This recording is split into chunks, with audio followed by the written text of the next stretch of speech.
요즘 세상을 보면서 여러분들은 어떤 생각을 하십니까?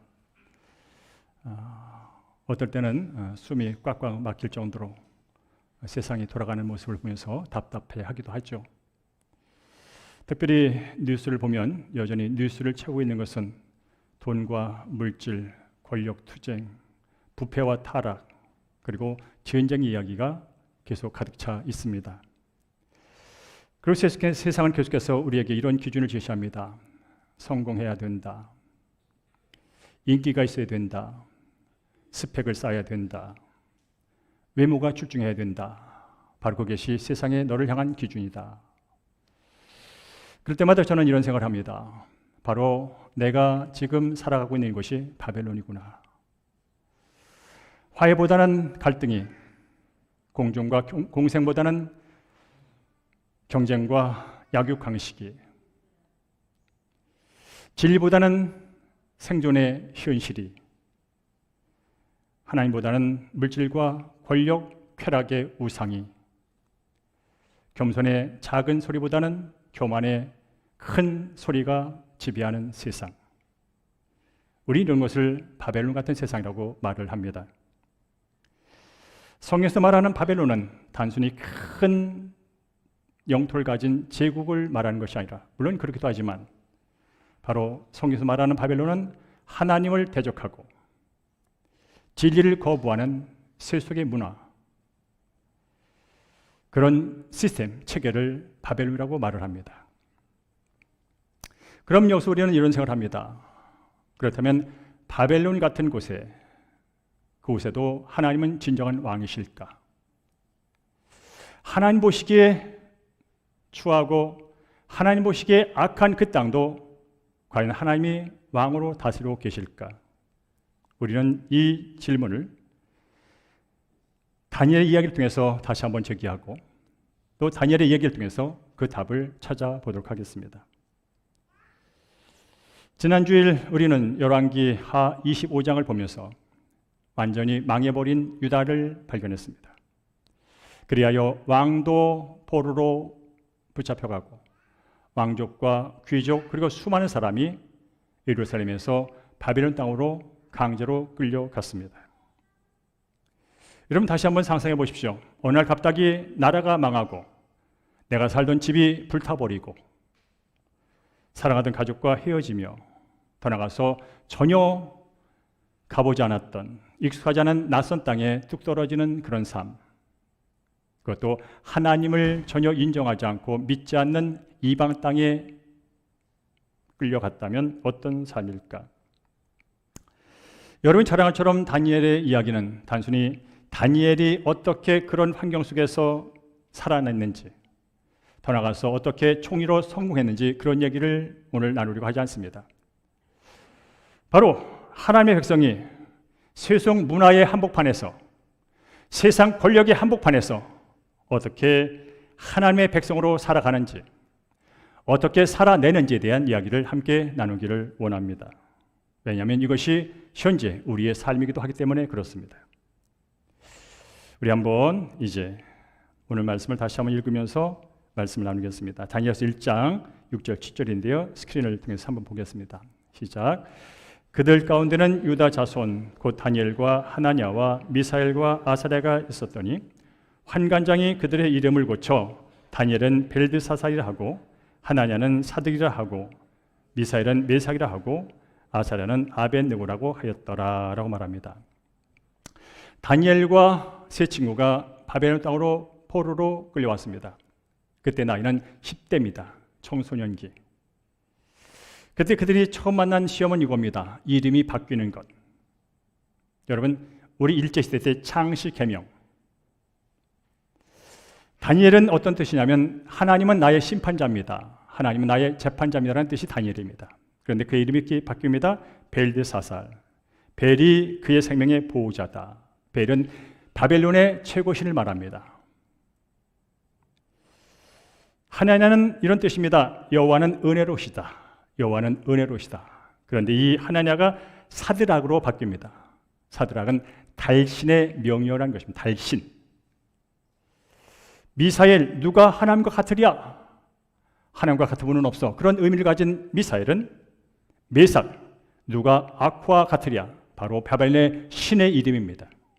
그리고 아사랴, 여호와가 도우셨다는 이름의 아샤라는 아벳느고, 느부의 종, 느부의 노예라는 이름으로 바뀌어버립니다. 그러니까 하나님이라고는 이름을, 정체성을 가진 그 이름이 이방신의 이름으로 바뀌어서 새롭게 변한 것을 보게 되는 것이죠. 우리는 여기서 단순히 이름을 바꾼 것은 좀 더 쉽게 부르기 위해서 바꾼 게 아니라는 사실을 보게 됩니다. 이름을 바꿨다는 것은 그 사람의 정체성을 완전히 바꾸는 행위였다는 것을 알게 되는 것이죠. 그래서 그들은 바벨론 땅에 도착해서 처음으로 싸워야 했던 것은 정체성의 싸움이었습니다. 시간이 없어서 다 나누지 못하지만 그들은 먼저 금신상 앞에 절하라는 그런 도전을 받습니다.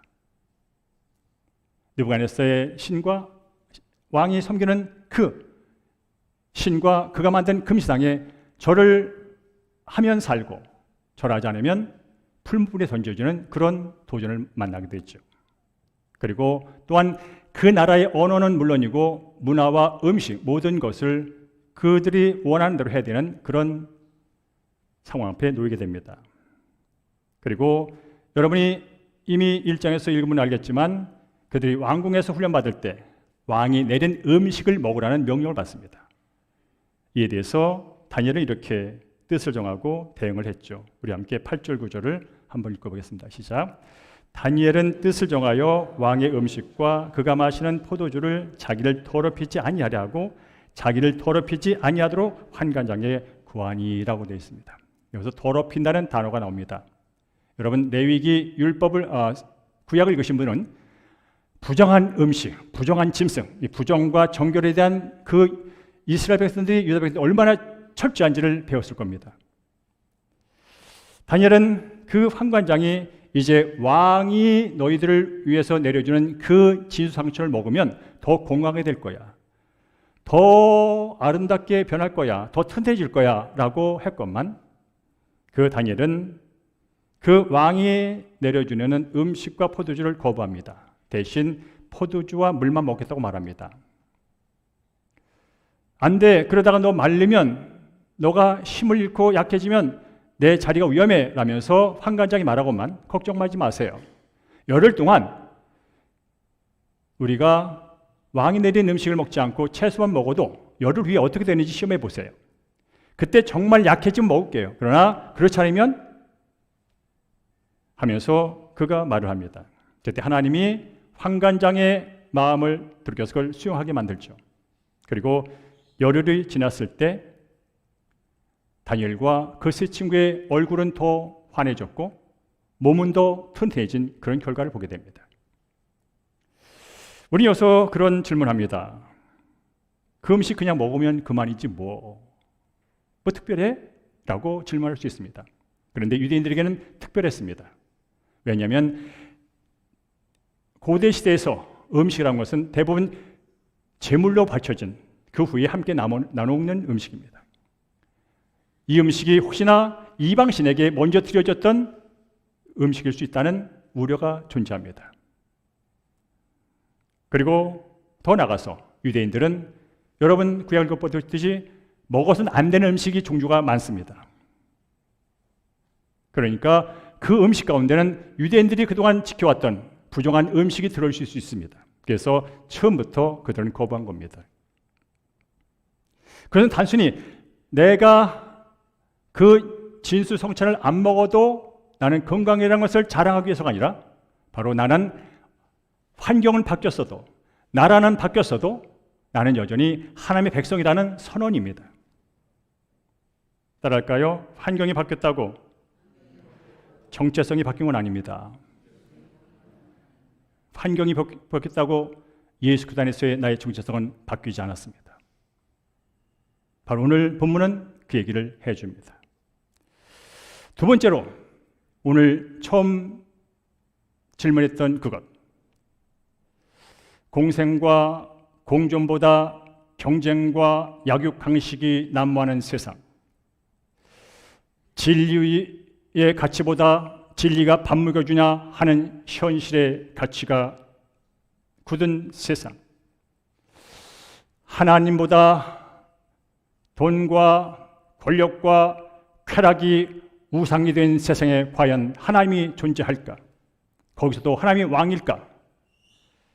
라는 질문 앞에 오늘 한 왕의 태도를 보면서 여전히 그곳에도 하나님이 왕이라는 사실을 확인하기를 원합니다. 우리 함께 4장 30절 말씀을 읽겠습니다. 시작. 바벨론은 내가 능력과 권세로 건설하여 나의 도성으로 삼고 이것으로 내 위엄의 영광을 나타내는 것이 아니냐라고 합니다. 여러분, 느부갓네살 왕은 정말로 거대한 영토를 가진 제국의 왕이 됐습니다. 정말 무소불위의 권력을 가졌습니다. 그러자 그는 그런 생각을 하게 됐죠. 이 바벨론의 제국을 세운 것은 내가 한 거야. 내 권세와 능력으로 이 제국을 내가 세운 거야 라는 교만에 빠지기 시작합니다. 그리하여 그 영광을 스스로 취하려는 자리에 올라가게 되죠. 그때 하나님께서는 한 꿈을 통해서 그가 그야말로 비참한 처지에 떨어질 것을 보여주시고 결국은 7년 동안 그 무소불위의 자리에서 쫓겨나서 7년 동안 들에 짐승처럼 풀을 먹고 사는 정신 나간 세월을 7년을 보냅니다.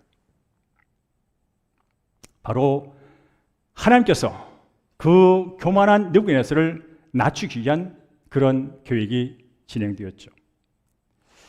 어쨌든 하나님께서 계획대로 7년 후에 그를 다시 정신을 돌아오게 하고 그 자리에 복귀시킵니다. 바벨론 제국의 제왕 자리에 복귀를 시키죠. 그때 그가 이런 고백을 합니다. 우리 함께 4장 17절 30절인데 제가 써놓은 걸 읽겠습니다. 시작. 지극히 높으신 이가 사람의 나라를 다스리며 자기의 뜻대로 그것을 누구에게든지 주시며 또 지극히 천한 자를 그 위에 세우시는 줄을 사람들이 알게 하려 합니다 라고 고백합니다. 그리고 37절에서는 하나님께서 교만한 자를 낮추었다는 그런 표현을 씁니다. 그 당시 세계 최고의 권력의 정점에 있던 왕 느부갓네살의 입에서 나온 고백은 그렇구나. 내가 이 세상 제국의 정점에 있지만 내가 최고의 왕이 아니구나. 바로 내 위에서 세상을 다스리는 진짜 왕이 계시구나. 세상의 주권을 가지고 왕도 세우시고 왕도 패하는 자가 계시구나. 그가 바로 하나님이다라는 고백을 이렇게 한 거예요. 여러분, 우리도 살다 보면 내가 했어 그런 말을 하고 싶을 때가 한두 번이 아닙니다. 내 이 집을 내가 샀어. 우리 아들 법관 됐거든. 우리 아들 의사 됐거든. 내가 했어. 나 부자 됐어. 사업 회장 됐어. 내가 했어. 내 노력으로 이뤘다고 우리는 늘 말하지 못해 입이 간질간질합니다. 어떤 젊은 CEO가 있었습니다. 그야말로 언론의 천재 사업가 이렇게 돼서 특필될 정도로 유능한 CEO가 있었습니다. 그러나 그가 몇 년 후에 내부의 문제로 말미암아서 회사는 망하게 되고 그런 CEO자에서 쫓겨나는 일이 있었습니다. 그리고 훗날 그가 그런 고백을 합니다.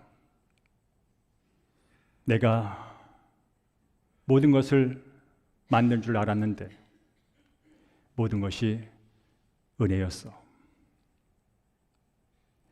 내려와 보니 알겠더라고. 여러분, 올라갔을 때는 모릅니다. 올라가면 올라갈수록 내가 했다는 생각과 내가 하겠다는 말을 하고 싶은 그런 욕망에 사로잡힙니다. 그 사람이 올라가서 추락하는 겁니다. 그래서 올라가서 추해지는 겁니다. 이 나라의 모습을 최근에도 보고 있지 않습니까? 따라할까요? 교만은 축복을 막고 겸손은 은혜를 여는 문이다. 여러분 구원 받으셨죠? 하나님의 자녀 되셨죠. 내가 믿음이 좋아서 된 거야. 내가 교회 열심히 일해서 된 거야. 나보다 헌금 많이 해서 된 거야. 말하고 싶죠, 여러분? 저도 말하고 싶을 때가 많아요. 그러나 돌아보면 모든 게 은혜입니다. 내게 주어진 생명, 삶과 죽음이 함께 존재하는데 코끝에 있던 숨이 들어갈 힘이 없으면 죽은 것이고요. 들어갔던 숨이 나오지 못하면 죽은 겁니다. 그런 약한 존재가 바로 저와 여러분입니다. 근데 나 때문에 내가 살고 있다고요? 나 때문에 지금 내가 이렇게 예배를 드리고 있다고요? 아닙니다. 모든 것이 하나님의 은혜인 줄로 믿습니다.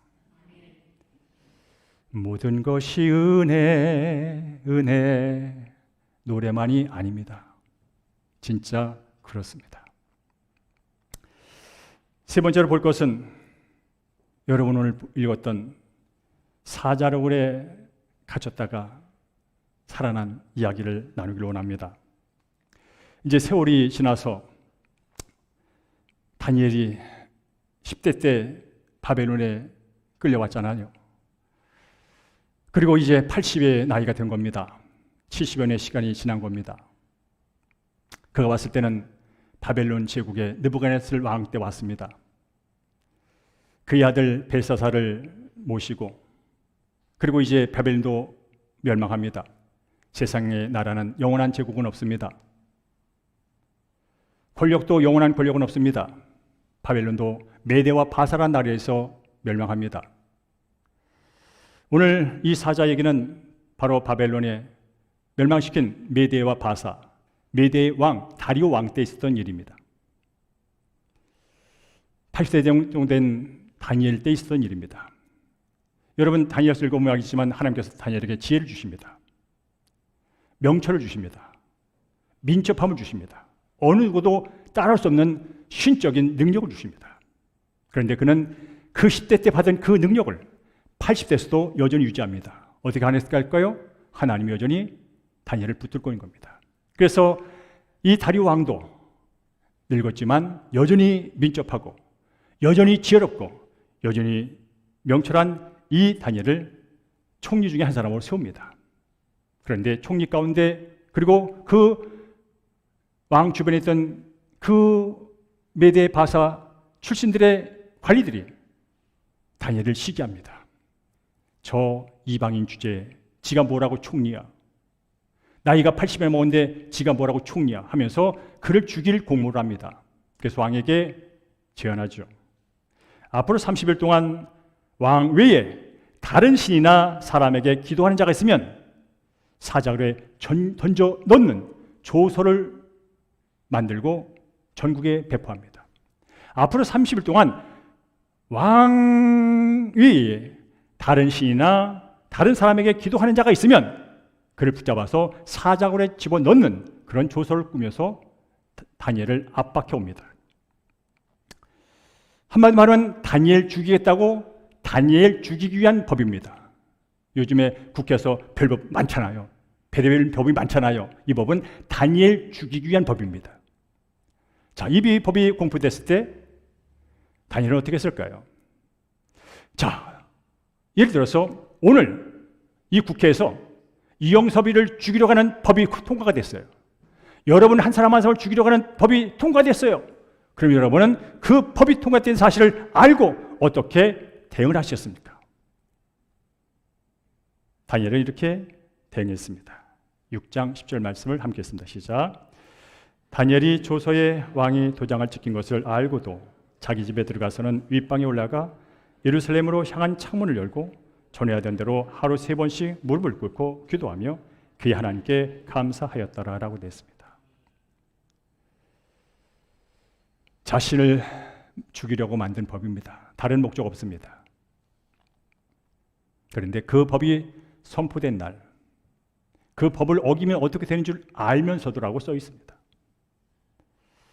몰라서 한 게 아니라 혹시나 뭐 그렇겠어? 아니라 진짜 죽을 수 있는 그 상황을 알면서 그렇게 했습니다. 평상시에 바벨론에서 예루살렘 쪽을 향해서 창문을 열고 하루에 3번씩 기도했던 그 습관을 그대로 유지합니다. 죽는 줄 알면서. 사자굴에 던져지면 어떻게 죽을 줄 알면서. 단순히 교수용으로 순간에 죽는 게 아니에요. 사자 이빨에 뜯겨 죽는 겁니다.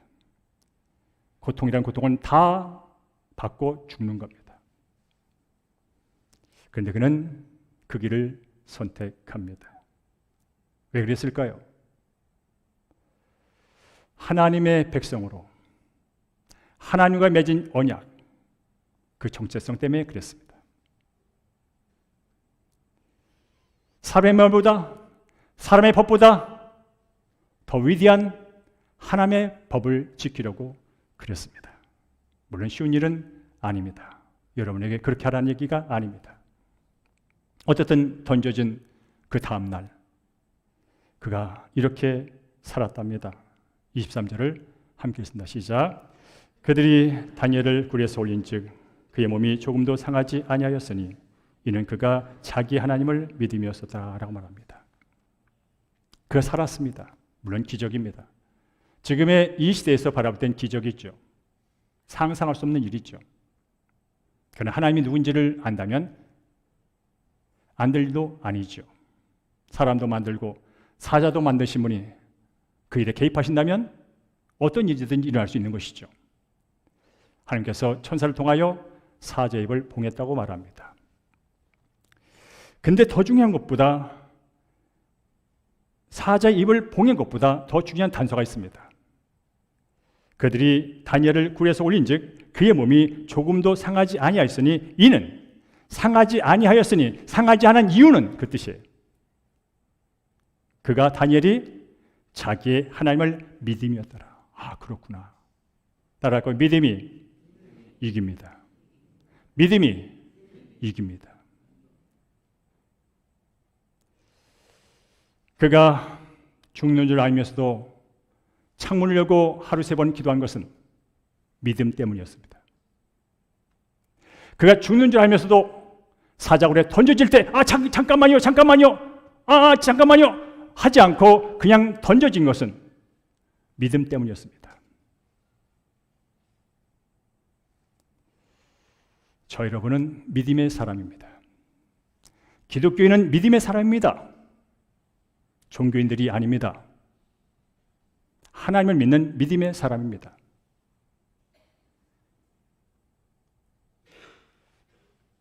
하나님은 믿음의 사람 통해서 그분의 일을 이루십니다.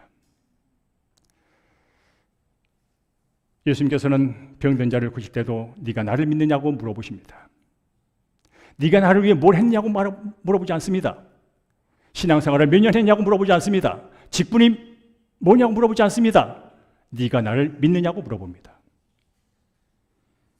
주여 제가 주님을 믿습니다. 그런 말씀하십니다. 네 믿음이 너를 구원했다고. 우리는 이 믿음을 회복해야 합니다. 믿음의 대상이신 하나님이 어떤 문제를 알고 그분을 전체적으로 신뢰하는 믿음.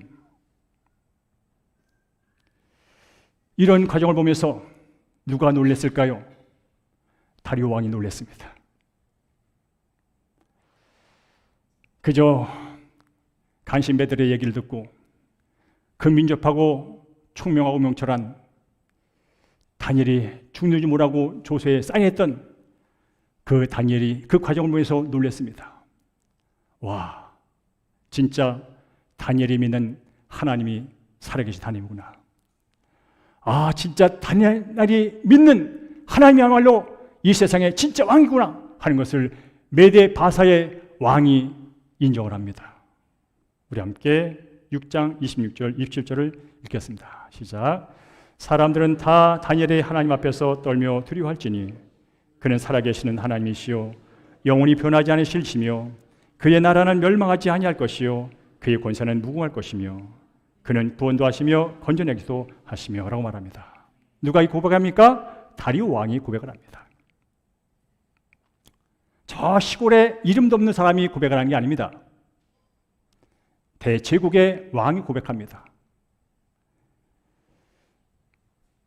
다니엘이 믿는 하나님은 살아계신 하나님이구나.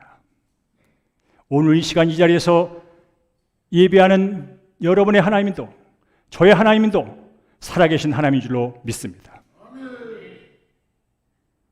다니엘을 다리왕은 또 고백합니다.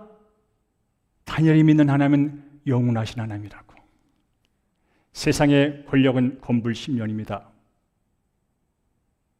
세상의 물질은 3대를 가기가 어렵습니다.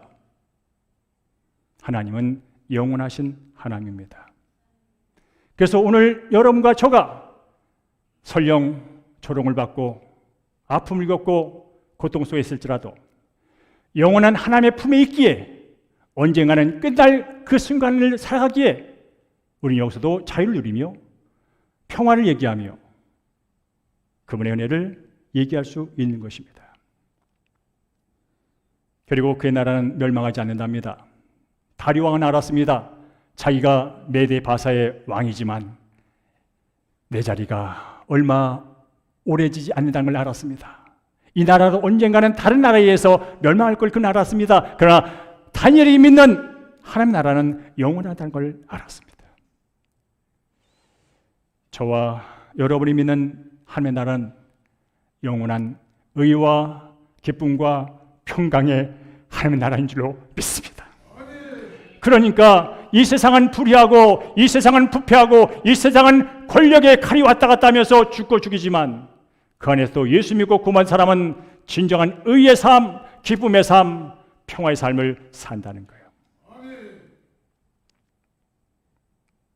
그리고 그분 누구라고요? 구원도 하시며 건져내기도 하신다는 거예요. 저희 여러분이 이 시간 하나님의 자녀로 예배하는 것은 죄 가운데 죄의 거친 파도 가운데 휩쓸려 가던 저와 여러분을 주님이 손을 내미셔서 십자가 죽음에 손을 내미셔서 부활의 권능에 손을 내미셔서 저와 여러분을 잡아줌으로 말미암아 건져줌으로 말미암아 저와 여러분이 여기에 있는 줄로 믿습니다. 이 사실 때문에 감격이 되는 거예요. 이 사실 때문에 예배가 깊어지는 거예요. 이 사실 때문에 주님 앞에 내가 갖고 있는 걸 드려도 아깝지가 않은 거예요. 여러분, 어떤 청년이 SNS에 짧은 기도 영상을 올렸습니다. 요즘 그런 거 많습니다. 기도 관련된 영상, 성경 구절 영상, 여러 가지 영상이 있습니다. 이 친구도 그 자꾸만 쇼츠 영상에 하나님 오늘도 저를 붙들어 주세요 라는 영상을 올렸습니다. 그랬더니 그 영상을 본 팔로워들이 댓글을 답니다. 야, 보이지 않는 하나님이 어떻게 너를 붙드냐. 넌 너무나 연약하구나. 그런 댓글을 달고 악플을 답니다. 그렇게 며칠이 지났습니다. 그런데 댓글 하나가 뚝 올라왔습니다. 사실 저 오늘 죽으려겠어요.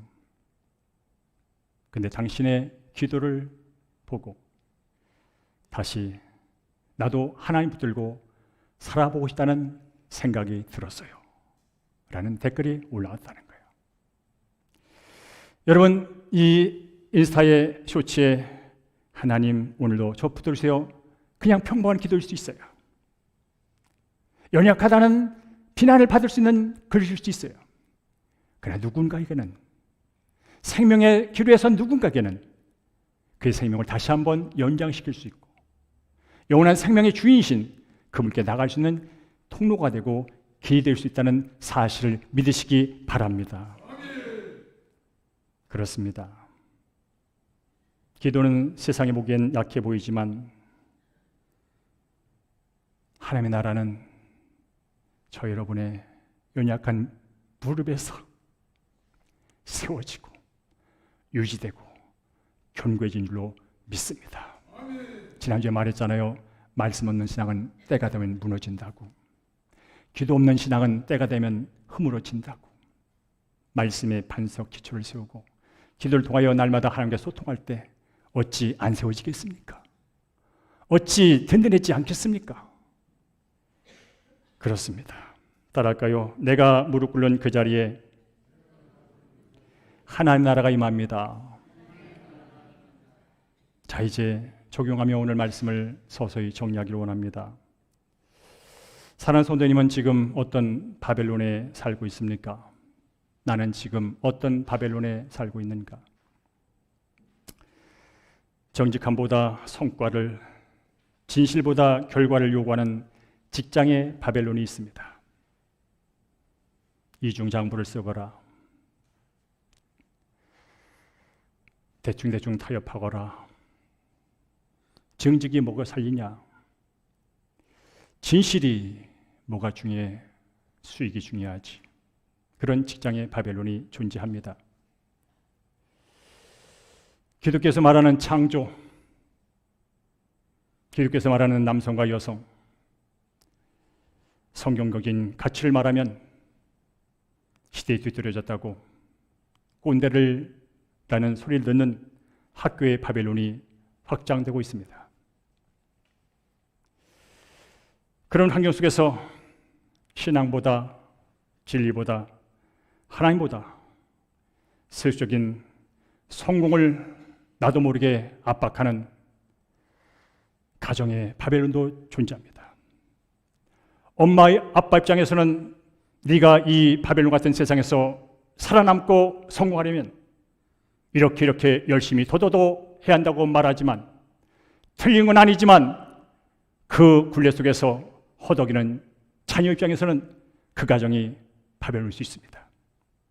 영원한 하나님의 진리와 가치를 말하기 전에 눈에 보이는 성과와 업적이 더 중요시하는 그 문화가 우리 집안에 들어와 있는 사실 앞에 우리 자녀들은 이곳이 바벨론이라고 느낄 수 있다는 얘기입니다. 그런가 하면 남과 비교하며 계속 허용으로 치장하도록 유혹하는 SNS의 바벨론이 이 세상을 지금 장악하고 있습니다. 계속 비교하는 겁니다. 내가 너보다 맛있는 거 먹었다고, 나도 너가 갔던 곳에 가봤다고, 나도 이 정도는 이렇게 할 수 있다고, 계속해서 허용과 경쟁을 부추기는, 비교를 부추기는 SNS 바벨론이 이 시대를 풍미하고 있습니다. 여러분이 지금 어떤 바벨론에서 살고 있습니까? 어떻든 주님이 오시는 그날까지 이 세상은 아무리 훌륭한 정체가 나와도, 아무리 훌륭한 경제가가 나와도, 아무리 훌륭한 철학가와 사상가와 이념가가 나와도 세상은 쉽지 않을 것입니다. 바벨론의 문화는 쉽게 사라지지 않을 것입니다. 그렇다면 그런 상황 속에서 우리는 어떻게 살아갈까요? 예수 믿고 구원받은 하나님의 진리와 가치로 새롭게 빚어진 정체성을 갖고 있는 저 여러분 어떻게 살아가야 될까요? 우리는 여기서 오늘 본문을 통해서 다니엘의 예를 도움받기를 원합니다. 다니엘이 바벨론에서 3가지 결단을 통하여 그의 삶을 이어갔던 것처럼 우리에게도 이 시대에 3가지 결단이 필요합니다. 따라할까요? 정체성 결단. 나는 하나님의 자녀입니다. 여러분, 이 정체성 결단이 가장 중요합니다. 사람은 뭘 해서 뭐가 되는 게 아니고요, 뭐라는 정체성 때문에 뭘 합니다. 세상은 네가 이걸 해야 네가 되라고 하는 것이 세상의 논리지만 성경 말합니다. 그 정체성이 행동을 낳는다고. 너는 예수 그리스도에서 의로운 자가 되었기 때문에 의로운 삶을 사는 거야. 의롭게 노력하면 의로운 자는 될 수 없어. 세상은 말합니다. 네가 의롭게 노력하면 의로운 자 될 수 있다고. 성경 말합니다. 의로운 자이 하나도 없어. 모든 사람이 죄를 범했으니 다 죄인이야라고 말합니다. 그런데 아니, 예수도의 십자가 부활의 은혜로 말미암아, 그걸 믿음으로 말미암아 너는 하나님의 의로운 자녀가 됐어. 거룩한 백성이 됐어. 왕같은 제사장이 됐어. 그러니 왕같은 제사장답게 살 수 있어. 말씀 있고 성령이 있어. 이 자리는 성도님이 학생이든 주부이든 사장이든 직장이든 사업가든 세상이 주어진 정체성보다 영원한 나의 삶을 좌우할 정체성이 이미 주어졌다는 사실을 믿으십시오. 그게 뭐냐면 나는 예수 안에서 의로운 자, 하나님의 자녀라는 정체성입니다. 이 정체성을 붙들고 학교를 가는 겁니다. 이 정체성을 붙들고 직장을 가는 겁니다. 이 정체성을 붙들고 사업을 하는 겁니다. 이 정체성을 붙들고 관계를 하는 겁니다. 이 정체성을 알고 세상을 바라보는 겁니다. 물론 쉽지는 않은 일이 존재합니다. 그러나 믿으십시오. 나의 등 뒤에서 하나님이 함께하고 있다는 사실. 그의 두 번째 결단은 따라하십시오. 신실함 결단. 하루도 빠짐없이 하나님께 기도하겠다. 이 신실함 결단은 관계 결단입니다. 관계 결단입니다. 하나님은 우리를 제 가운데 하나님과 원수했던 우리를 그의 독생자 아들을 이 땅에 보내므로 구원해 주셨습니다. 그리고 구원받은 우리들에게 정말 보기 원하시는 게 있습니다. 그게 뭐냐면 우리의 행위보다 우리의 중심을 본다는 거예요. 하나님을 진정으로 신뢰하느냐는 거예요. 하나님을 신뢰하면 그분의 말을 듣고 그분께 대화를 합니다. 우리는 이걸 기도라고 말합니다. 다니엘은 죽음 앞에서도 하나님의 관계를 끊지 않았습니다. 하나님이 나의 관계를 끊기 전까지는 그는 그 관계를 유지했습니다. 물론 자기를 죽이겠다는 사람이 눈을 부릅뜨고 쳐다보는 그 상황에서도 그런 기도자를 유지했습니다. 영원한 하나님과의 영원한 관계를 붙들었다는 것입니다. 순간의 삶을 위하여 영원한 관계를 잠시 접은 것이 아니라 영원한 관계를 위하여 순간 죽을지라도 이게 유익하는 사실을 믿었습니다. 그래서는 늘 기도했습니다. 여러분, 물론 기도의 횟수는 중요하지 않습니다. 그러나 기도는 중요합니다. 이게 바로 나의 신실함의 표현이기 때문에 그렇습니다. 세 번째 의자는 따라하십시오. 담대한 결단. 결과는 하나님께 맡기고 순종하겠다. 아멘. 담대함이라는 단어가 등장하잖아요. 자기를 죽이겠다고 법을 만들고 눈을 부릅뜨고 있는 그런 사람들 앞에서 무릎을 꿇잖아요. 결국 사자굴에 던져질 때 담대함이 있었다니까요, 여러분. 그 담대함이 어디서 왔을까요? 따라할까요? 하나님을 믿는 믿음에서 왔습니다. 성경이 오늘 말했잖아요. 그래서 하나님을 믿는 사람들은 세상으로 말하면 무서운 사람들이에요. 왜일까요? 죽음도 두려워하지 않기 때문에 그렇습니다. 이미 영원한 생명을 얻었는데 이 땅에 한 번 거쳐가는 죽음의 순간이 무슨 대수란 말이냐. 오래 사는 건 중요한 일이고 잘 먹고 배불리 살다 죽는 일은 복된 일이지만 그러나 영혼과 대비하면 별거 아닌 거 아니냐. 그런 믿음이 사람을 담대하게 만드는 것이죠. 여러분, 다니엘의 얘기를 들으면 감동적인 얘기 많습니다. 그러나 이 이야기는 단순히 제가 설교서에 말한 것처럼 다니엘이 그런 고난 속에서도 잘 성장해서 총리가 됐대 그런 얘기를 하는 것이 아니라 진짜가 기다리고 있어. 하나님의 계획은 더 큰 게 있어 라는 사실을 오늘 그림을 통해 다시 보여줄 뿐이에요.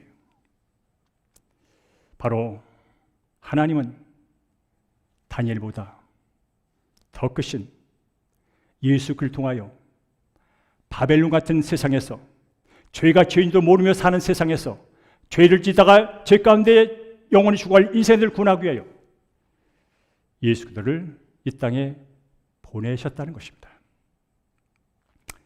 다니엘이 바벨론으로 끌려갔다면 예수님은 이 더럽고 추한 바벨론 같은 세상에 자발적으로 들어오셨습니다.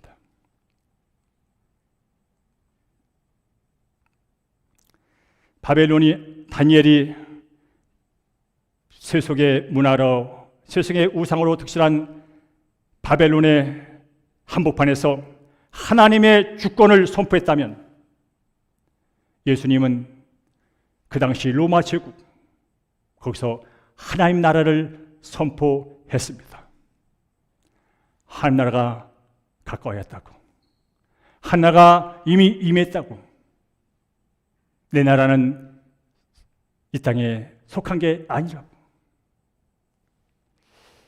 다니엘이 사자굴에서 건짐을 받았다면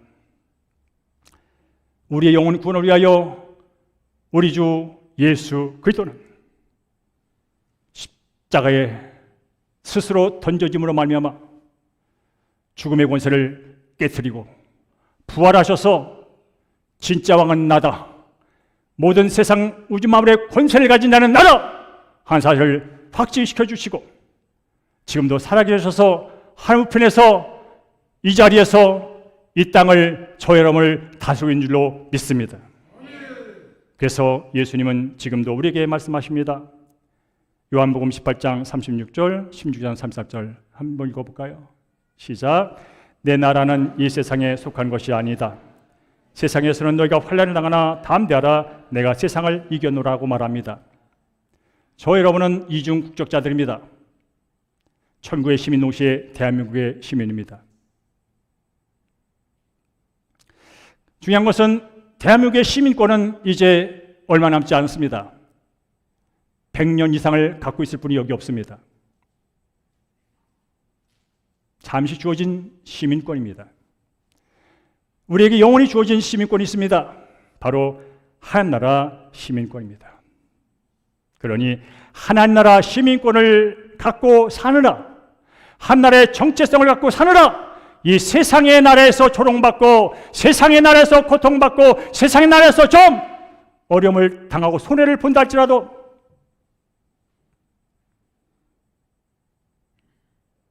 담대하거라. 내가 이 바벨론의 세상을 완전히 새롭게 만들 그 나라를 가지고 올 것이니 그 나라를 기대하며 오늘 주어진 이곳에서 한 백성으로 최선을 다하며 살거라. 그렇습니다. 언제나 어디서나 왕이신 살아계신 하나님은 어제도 오늘도 지금도 영원히 저와 여러분을 위해 일하실 줄로 믿습니다.